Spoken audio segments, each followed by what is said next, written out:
Hi, എല്ലാവർക്കും സുഖം തന്നെയല്ലേ? അങ്ങനെ നമ്മൾ മലബാർ ടു ലണ്ടൻ യാത്ര 15 ദിവസം 11 രാജ്യങ്ങൾ 50,000 ബഡ്ജറ്റ്. 4ാമത്തെ രാജ്യമായ റുമാനിയയിലാണ് ഇപ്പോൾ ഉള്ളത്.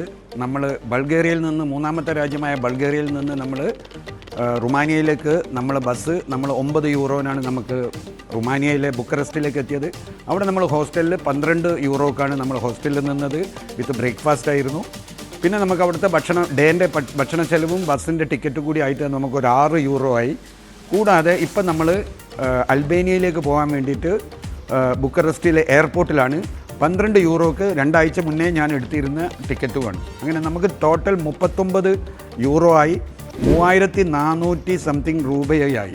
അപ്പം നമ്മളെ സംബന്ധിച്ചിടത്തോളം 20,500 പ്ലസ് 3400 എന്ന് പറഞ്ഞാൽ 4000 രൂപ തന്നെ. അപ്പോൾ 24,000 രൂപയാണ് ഇപ്പം നമ്മൾ റുമാനിയയിൽ നിന്നും 5ാമത്തെ രാജ്യമായ അൽബേനിയയിലേക്ക് പോകുന്നതോടുകൂടി നമുക്ക് വരുന്നത്. നമ്മളെ 4 ദിവസം കഴിഞ്ഞു, 4 രാജ്യങ്ങൾ കഴിഞ്ഞു. ഇനി അടുത്തത് 5ാമത്തെ രാജ്യം അൽബേനിയ എത്തുന്നതോട് കൂടിയിട്ട് നമ്മളെ 5ാമത്തെ ദിവസത്തിൻ്റെ ചിലവ് സ്റ്റാർട്ടാവും. അപ്പോൾ നമുക്ക് ടോട്ടൽ ഇപ്പം നമുക്കായത് 24,000 രൂപയാണ്. ഇനി 26,000 രൂപ നമ്മളെ കയ്യിലുണ്ട്.